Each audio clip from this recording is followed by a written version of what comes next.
And the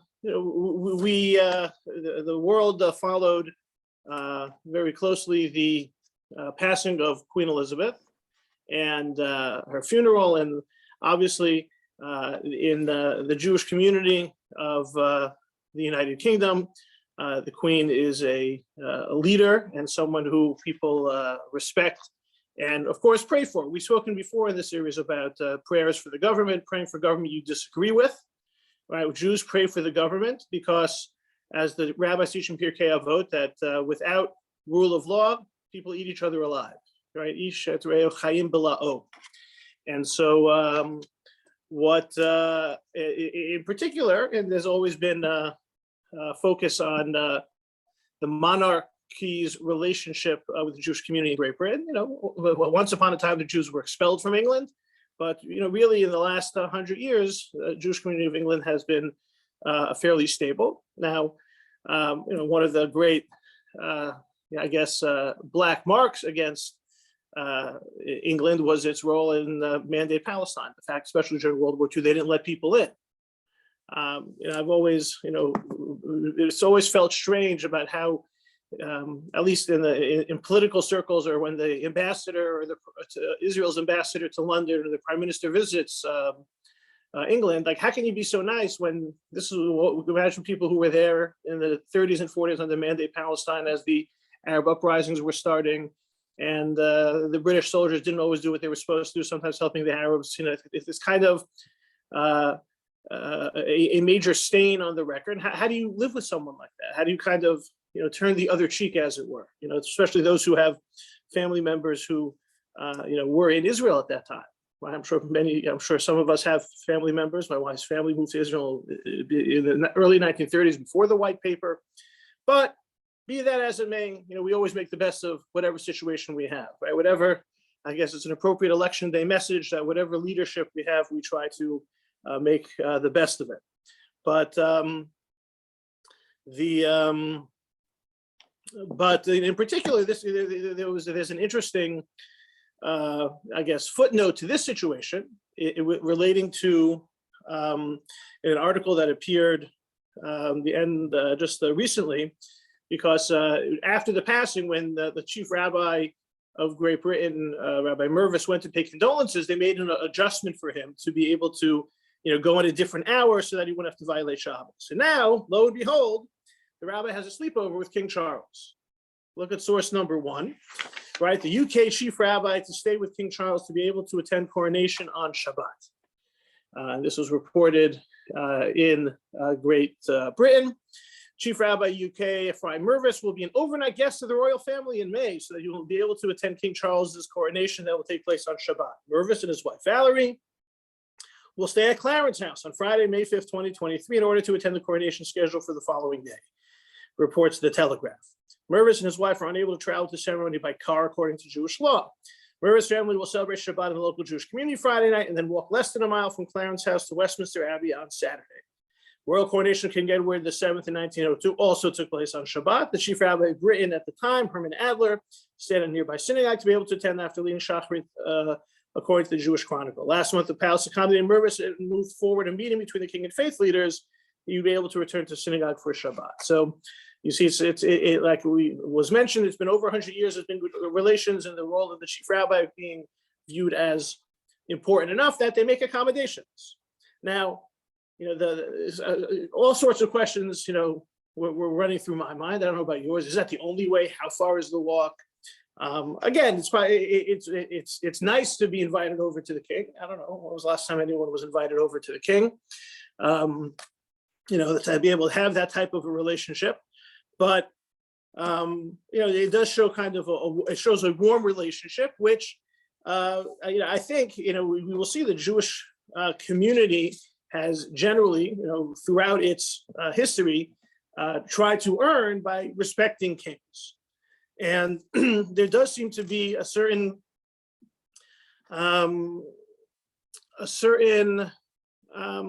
desire on the part of the rabbinic tradition to respect the king. And it goes back all the way back even to rabbinic understanding of the interaction between Moses and Pharaoh.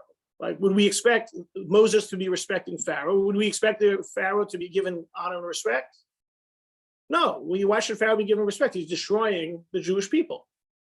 But look at source number 2. It's from Zvachim 102a. These are it's the Talmudic interpretation of the rabbinic of the verses of Pharaoh's encounter with Moses. Go unto Pharaoh in the morning. Lo, he goes out into the water, and you shall stand by the river's brink to meet him, and the rod which was turned to a serpent shall you take in your hand. And Reish Lakish says, God meant Pharaoh is a king, so you should be amiable toward him. And Rabbi Yochanan says, God meant Pharaoh is wicked, and you should be insolent toward him. Rabbi Yana says, fear of the kingship should always be upon you, even when the king does not deserve respect. As it is written, Moses said to Pharaoh, and all those servants shall come down to me and bow to me, saying, get out all the people, and I will go. After that, I will go out. This is Moshe at the end, but saying to Pharaoh that after the final plague, you're going to chase us out. And Moshe says that your servants are going to come. He mentioned Pharaoh's servants, but he did not say this to Pharaoh himself, even though this was the eventual outcome. Rather, he spoke to Pharaoh with the respect due to a king. Rabbi Yochanan says, derive the principle from here, and the hand of the Lord was on Elijah, and he girded up his loins and ran before Achav to entrance of Jezreel. Elijah the prophets ran before the evil king out of respect. So you have a machlokes between Reish Lakish and Rabbi Yochanan. The Reish Lakish approach, which Rabbi Yanai continues to expand upon, is this idea that Pharaoh is a king, and you respect the king, even if he is wicked. We see that Rabbi Yochanan's other view, the other opinion within the school of Rabbi Yochanan, is that no, Pharaoh is wicked. You can't show kavod, you can't show honor to a wicked king. It has to just be done. You have to, you should tell it like it is.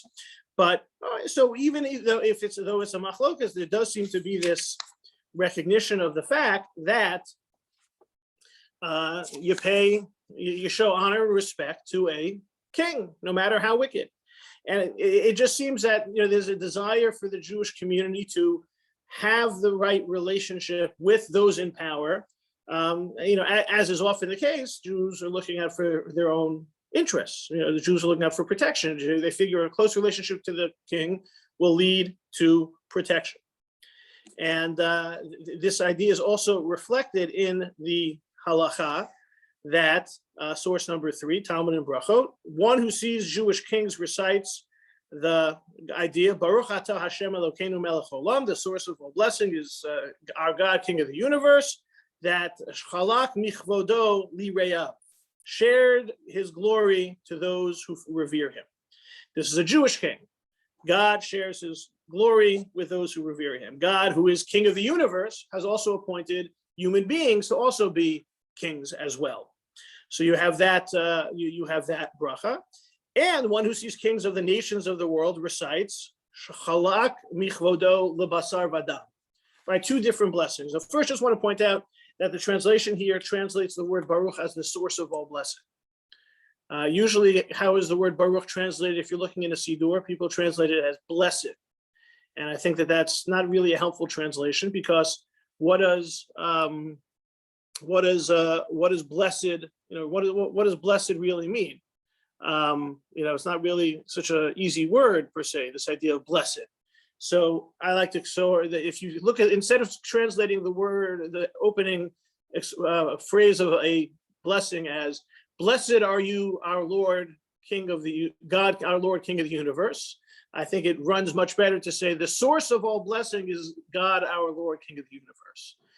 Try it when you recite your blessings, and you can let me know how that goes. But either way, if you see a Jewish king, then we look at God as sharing his glory with those who fear God, other Jews. If we see a non-Jewish king, we say God who shared his glory with human beings. There's this idea that we recognize that human kings are an extension, an expression of God's kingship, and you say a blessing when you recite this, when you see this king.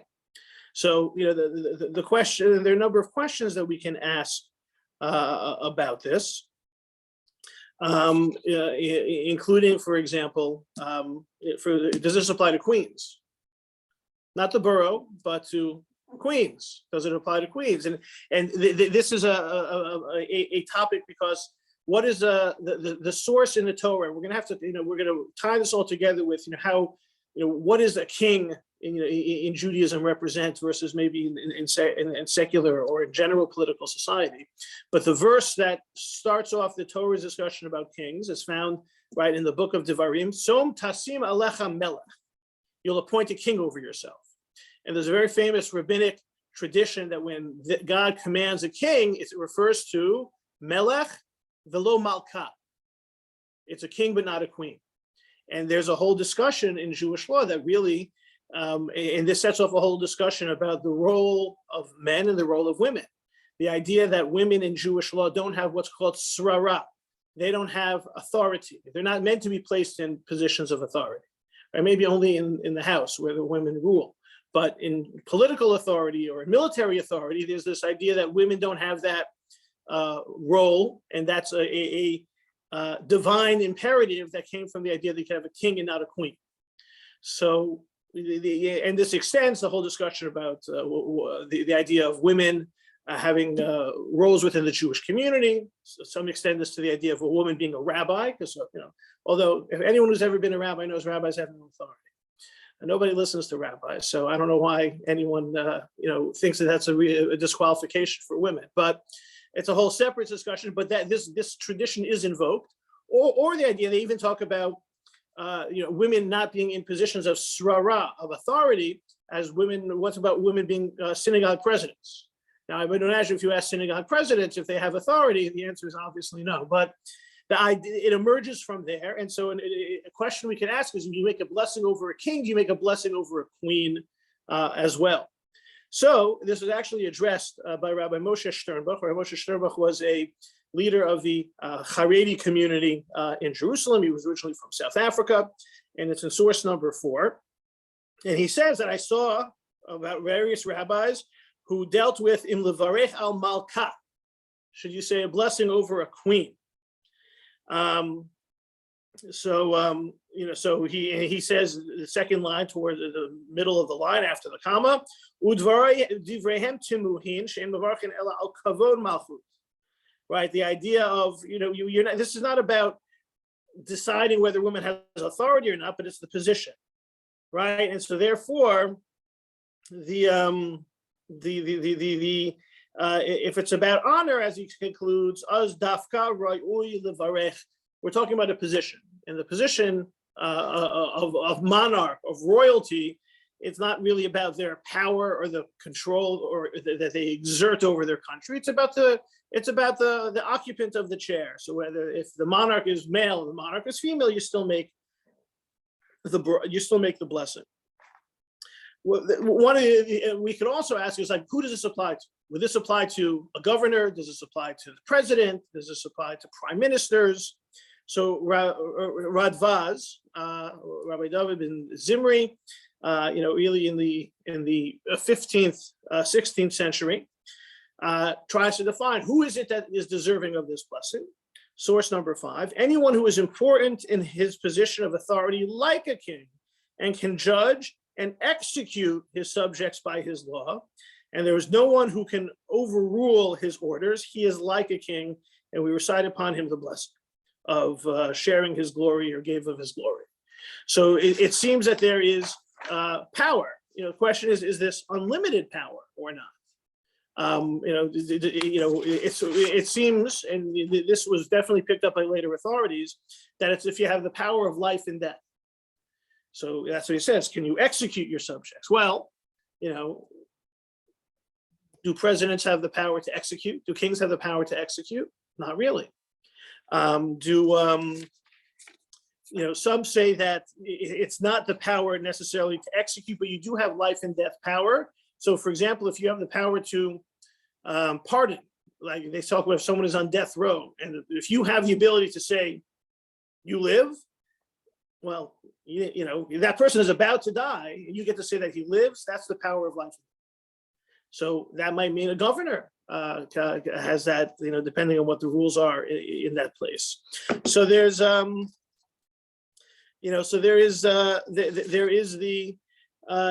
seems that there needs to be a certain amount of power and control that the leader possesses, maybe the power over life and death. Some say that, it's really about life and death can be if you have the power to declare war and send individuals into combat in dangerous places. That means you have the ability to guide people to a place where they could be killed and they have no say over the matter. So if you control the armed forces, then you, in a sense, are able to send men to their death. You hope they don't die because you hope they win the war, but let's face it, right? War doesn't always work out that way. So if they talk about if you have control, the ability to declare war, then that's part of it. Some would say that it doesn't really matter if you have these abilities or this power, this authority. If you are someone who is, let's say, elected by the people, well, then you don't have control because you get elected by the people, you get turned away by the people. You may have that power when you're in office, but that office isn't yours. You're not in control of whether you can stand that office. You're at the mercy of the people. Some say that we live in a time, let's say the president of the United States, who has the ability to declare war, who could pardon people, who could spare them from the death penalty. But we have the checks and balances on power. President there's Congress, there's two houses of Congress, there's a whole bureaucracy that gets in the way also. So therefore, it's not considered be all powerful or not. Practically speaking, we have a rule when it comes to saying blessings. Safek brachot lahakel. If you're not sure about whether to say a bracha, you don't say God's name. And so there are a number of different stories. Some rabbis, there was a Rabbi Zelig Epstein, in particular in Queens, who had various meetings with Al Gore and Bill Clinton, and felt that the president deserves the bracha. Actually, he first met the vice president and then met the president. He felt the vice president doesn't get the bracha, but the president does get the bracha. But no one, we don't know whether he said God's name in the blessing. In general, it's something that, we can go in different directions as to the details. I think that, with some of these blessings, it could be determined based on your impression of the person. These are, what kind of blessing is this? This is a blessing of shevach, of praise for God. It's kind of like, the blessings that we recite. Certain blessings are blessings over an objective reality. Blessings we recite before a mitzvah, blessing we say before food. You say the blessing, you eat the food. You hear the thunder, you say the blessing. You are about to put the mezuzah on the door or light the Shabbos candles, you say the blessing. Some are shevach v'hodah, or about praise and thanks, which sometimes are personal. One of my favorite examples of that is that we know that there's a blessing over good news. What's the blessing over good news? Shehechianu. Right? So there's certain objective criteria for good news. It has to be, you don't say Shehechianu whenever you wake up in the morning, say Shehechianu, even though you're happy to be alive. There's a prayer for that, Modeh Ani, right? So, but the Shehechianu is if you buy a new car, or, if they ever draw the Powerball numbers from last night, if you win Powerball, that's a Shehechianu moment. There's also the blessing of Hatov v'Hametiv. That's also a good news moment when it's good for you and good for others. So one of the examples is if you buy a new car, it's a Shehechianu moment. If you have a car that you're able to drive people around in, also carpool, get people around, that's Hatov v'Hametiv, because it's good for you and good for others. So there's a rule that if you have at a meal you drink wine, but then you have a better wine, there's a bracha of Hatov v'Hametiv. And here you start getting subjective. What's a better wine? Does it have to be red? And, people have their own subjective, qualifications. But so for the most part, I would say, in my experience, most people don't say this bracha. I've been in many places where they put out different bottles of wine and the bracha is not recited. Why? Because people don't necessarily, they're not sure, because we've been taught to, if you're not sure about a bracha, don't say it. However, Hatov v'Hametiv is a bracha of being thankful for good, and that good keeps on happening and good for others. So we should say it. So I think there's something, I think part of the discussion as to whether you say the bracha over the monarch with God's name or not really depends on whether you see this individual as having the type of power or representing that type of a power. If you want to talk specifics, the president of the United States has president of the United States has more power than the king or queen of England. And so I think that when you start talking about the Jewish interaction with the monarch, it gets a little bit, where you sort of moving, off the rails a little bit into the weeds and some of these minutiae. But in general, it all emerges from the fact that for respect for the king, the Jewish tradition seems to want us to seek not only the stability of the kingship, but it has us respecting the role of authority, because of the fact that can impact the Jewish community. The idea that that the Talmud sees Moshe as being told to respect Pharaoh, murderous villain, or the idea that we're told to invoke God's name over a king to even a non-Jewish king. And I think the way that there was some reaction to the Kavod Malchus, how that impacted, and we looked at this, back in the spring, with regards to where the fact that in particular the chief rabbis of England have attended church services in honor of the king or in honor of the queen, right? So source number 6, why was chief rabbi in St. Paul's Cathedral if Orthodox rabbis don't enter churches, right? Big one. Right. Why was he there, though? So source number 6, most Orthodox interpretations of Jewish law conclude that Jews are forbidden to enter churches, even if no prayer will be taking place. So why was British Chief Rabbi Ephraim Rivers present on Friday, back in June, on St. Paul's Cathedral in London, where he attended a prayer service in honor of Queen Elizabeth II's 70-year anniversary on the throne? The answer dates back to a ruling from the 1970s by the London Beth-Din, the Orthodox Rabbinical Court, which allows rabbis to attend Christian religious ceremonies only if the rabbi's presence is requested by the monarch. In the United Kingdom, the issue of what to do about royal events was resolved in the 1970s, according to Herschel Gluck, a Haredi rabbi in London. It's pretty much consensus at this point that rabbis should not enter churches, he said. But he told JTA the only exception is when the monarch requests it. This idea that, again, is it being too, I guess the Hebrew term is kafuf, are we being too subservient? Are we too, should we push back more? It started Rabbi Emanuel Jacobowitz when he was chief rabbi. After consultation with Source 7 with the London Beth-Din, my own practice is occasionally to attend church services on royal and state occasions to represent the Jewish community, but I never actively participate, nor do I wear cap and gown. I find that Christian hosts usually show understanding and respect for this attitude and its reservations.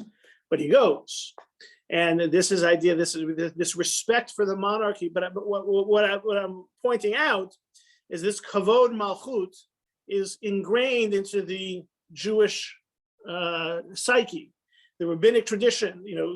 Even holding up Pharaoh as someone deserving of respect, there's concern for the Jewish relationship with the monarch. One would say, again, b'derech efshar, possibly, maybe you should skip the inauguration if it's on a Saturday. Or do we say, no, that's making too large of a gaping hole in tradition or in proper respect or protocol? I don't know. I often remember invoked Rabbi Jonathan Sachs, who pointed out that non-Jews respect Jews who respect their Judaism. What does it mean to respect their Judaism? Everyone has to figure it out. But he was talking within the context of the Jewish relationship with the outside world. And non-Jews don't respect Jews who don't respect their Judaism. It's kind of, the idea of standing up for what's important. It does seem here, especially using the springboard of source number 2, Zavachim, in its discussion about Pharaoh, that there was a real Jewish concern about showing the proper kavod for the king, because of what the king, the powers of the crown. And that even when the king doesn't act properly, or doesn't seem to be such a good friend of the Jewish people, you got to maintain that relationship. I do think that this can be tempered by an observation by Rabbi Usher Weiss in Israel, that this only works if the king is a moral person, right? If you have this type of this evil king, this idea in particular, he's talking about when you say blessing over a king. He says you say blessing over a king. Source number 8, the bracha was instituted on kings whose judgment was in accordance with justness and integrity, and not on these who judge arbitrarily without law and justice. On them, the bracha who gave of his glory should not be recited, since in the eyes of the family of enlightened nations, this is not glory at all, but rather ignominy and great disgrace. And we should not bless Hashem, who gave of his glory to flesh and blood, regarding something that is not glory, but shame and disgrace. Rabbi Weiss institutes, it's one thing to show proper respect for the king, the Queen of England, or the King of England, who are, who are leading admirable lives of service. As Jonathan Sachs said many times when describing Queen Elizabeth at various times in her reign during his lifetime. But if you have this type of, this evil, wicked king, that's not worthy of a blessing. How can you say God gave of his glory to people who don't represent God? And so there's running through this the hope or the aspiration that the respect for a monarch and the currying favor with a monarch and saying a blessing over a monarch and even bending Jewish law to be there for a monarch, that's when the person, that's when the monarch represents, God's values, represents justice and morality.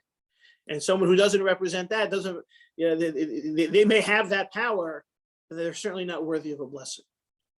And I think that this comes together with the Jewish relationship with the idea of a king in general. Because we invoked before the biblical mandate, Som Tasim Alecha Melech, you have to have a king. But how did that turn out? Right? Who was the first king? How did the first Jewish king emerge? Right. Shaul was the first Jewish king. How did that come about? So it seemed, the Jewish people entered the land in several hundred years of leadership of the various judges, ups and downs. Finally, there was a desire. The people said, we want a king. And God was not happy. And they appointed Shaul, and Shaul failed. And, that's a separate story about his failure. But the request for a king did not go over, was not very well received by Shmuel, wasn't well received by God. And so the way this is generally understood is that the motivation wasn't accurate. The idea that when the Torah talks about the idea of a king, it wants a king that's desirable for the benefit of the people. And when the Jewish nation asked for a king of Samuel, they asked God for a king. They wanted to just be like other nations. It wasn't anything unique. There was nothing Jewish about the Jewish king. It was the idea of having a monarch, having a ruler, having a figurehead, having someone in authority, not necessarily in sync with the Jewish values. And this gets to the whole question, is it a mitzvah to have a Jewish king? Because it seems like it is. And it is counted, it says, Som Tasim Alecha Melech, you have to have a king. So if God says you have to have a king, why should God get upset when you want a king? And so Rabbi Naftali Tzvi Yehuda Berlin, author of the Hamek Davar commentary on the verse in Devarim, where this is addressed, source number 9, but when you say to God that we want a king, the explanation of when you say is not like its simple meaning, but rather like its usage in the phrase, and you shall say, I want to eat meat. In similar instances, what he's referring to is that a few chapters earlier, as the Jewish time in the desert ends, as they enter the land of Israel, it seems that while they were in the desert, they were not allowed to have butcher shops. They ate meat when they offered sacrifices. But the idea of having meat not in connection with sacrifices was not allowed. In Hebrew, this is called basar ta'ava. If you just desire to have meat, that wasn't allowed until they were going to be entering the land of Israel.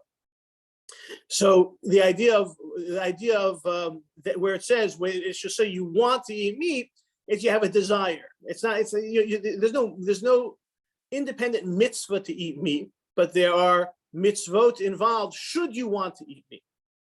However, according to this usage, is implied that it is not an absolute commandment to appoint a king, rather optional, as in the case, and you shall say, I want to eat. If it happens, you don't have to want a king. So now, I'm telling you, the Netziv here, what does that mean? It's an optional mitzvah? Like the term is inconsistent. If there's an obligation, there's an obligation. If it's an option, it's an option.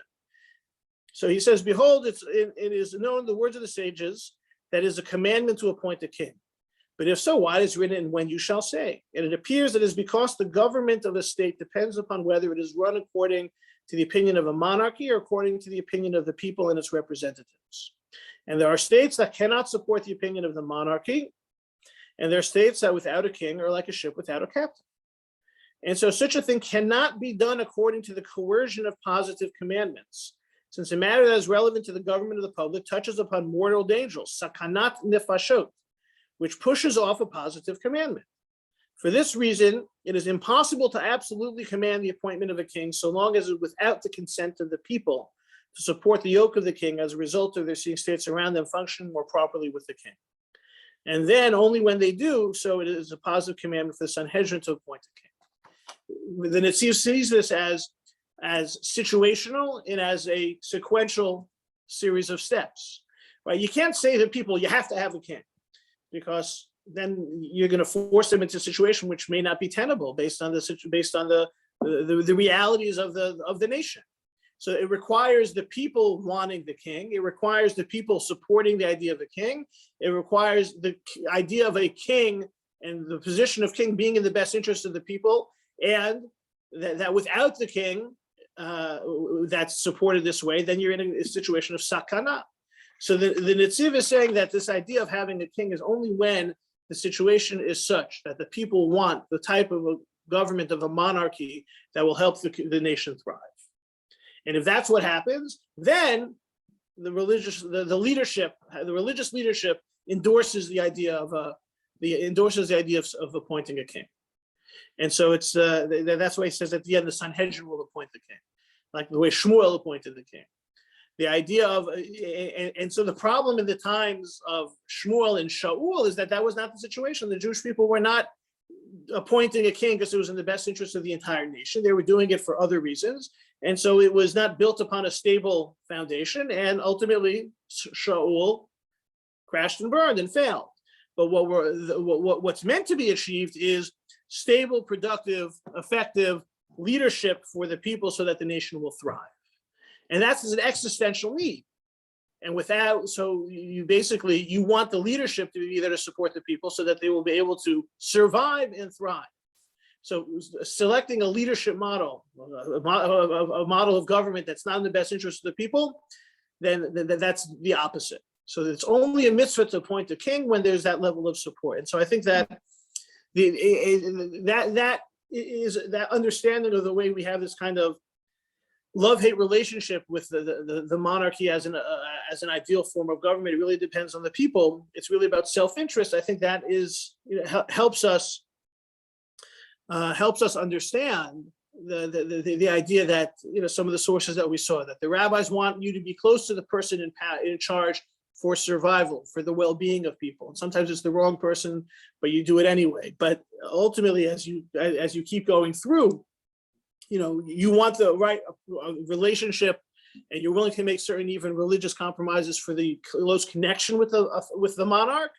But as Rabbi Weiss points out, it can't be a despot. You don't glory in this. You don't celebrate this. You don't bless this, because really what we're trying to accomplish is the right type of moral, just leadership, so that the people will be able to survive and thrive.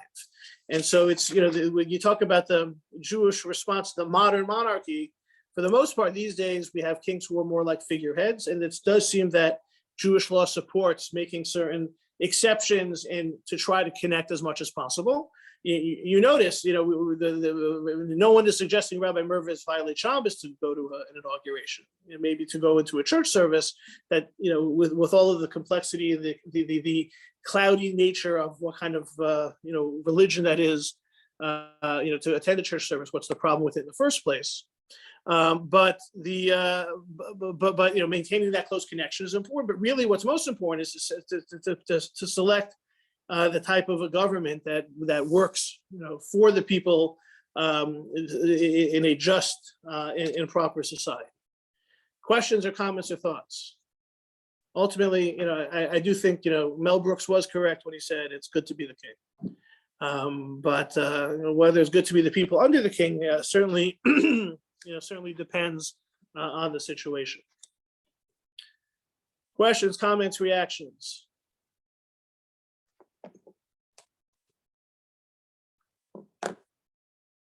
Yeah. I was just is it all geared towards just the position of the Jews within an environment or within a country, and maintaining a relationship that's, sort of devoid of anti-Semitism, and like the king is on our side, or the queen, whoever it happens to be. Is that like the goal?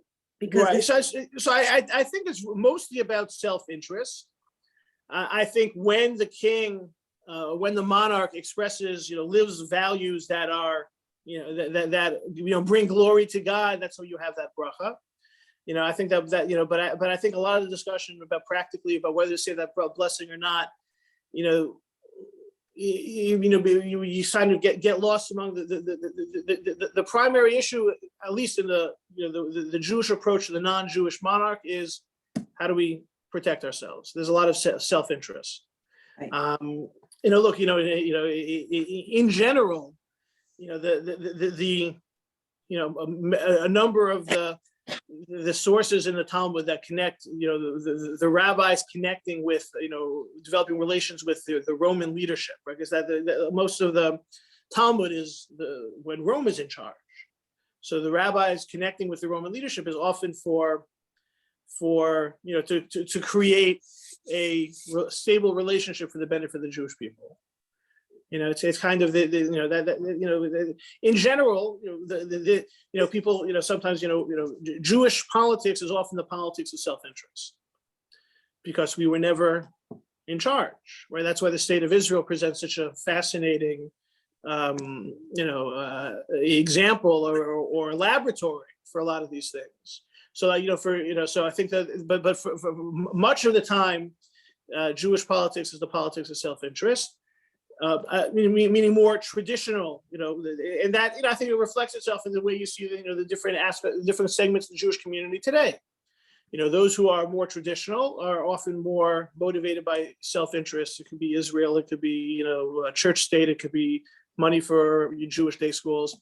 Then those who are less traditional or less, particularistic in their Judaism, and then it becomes about social issues of the day. That's just the nature of it. The Jewish self-interest in Israel, which also had an election recently, is different. There it's a Jewish country, so the canvas is very different. I think that one example of that, that relates to this, has to do with when the state of Israel was established. They started to ask questions about if the state should be run based on Jewish tradition. Not necessarily everyone has to be religious, not a theocracy. But one of the questions was about a police force in the state of Israel, right? If let's say you see someone steal a bike on Shabbos, do you call the police? And what are the rules involved? What do the police respond, right? Usually we will violate Shabbos for pikuach nefesh. Right. This isn't pikuach now, stolen bike, but this was something that Rabbi Herzog, right, the president of Israel's grandfather, Rabbi Isaac Halevi Herzog, dealt with a lot and recognized that, what you're dealing with here is the workings of a country, right? What starts with stolen bikes can end up in murder. They're similar to the way the Netziv invoked this idea of sakana, right? The fact that it's dangerous. You don't just have a government because it's the government. You don't just have a king to have a king. You have a king when it's going to work for the people, because otherwise, you enter into the realm of life and death. So the same thing has to do with law and order. It's a value that doesn't always necessarily lead to the conclusion that a more direct or narrow halachic interpretation would lead to that conclusion. And so I think that's for the initial approach, I think that you have two basic themes. One, Jewish self-interest. Get close to the king who will be good to the Jews. And by extension, you have this idea of recognizing that if people lead a proper government, then that's a godly accomplishment. Asher chalak michvodo lireyav or basar vadam. The fact that God has given people, and there are some people who successfully model this idea of leadership and authority over their population. It's a good segue to election day. That's right. As people like to sometimes say, vote early and vote often. You really probably shouldn't vote often, but vote early. I voted on Sunday, but the polls don't close for quite some time. So do your civic duty. Rabbi,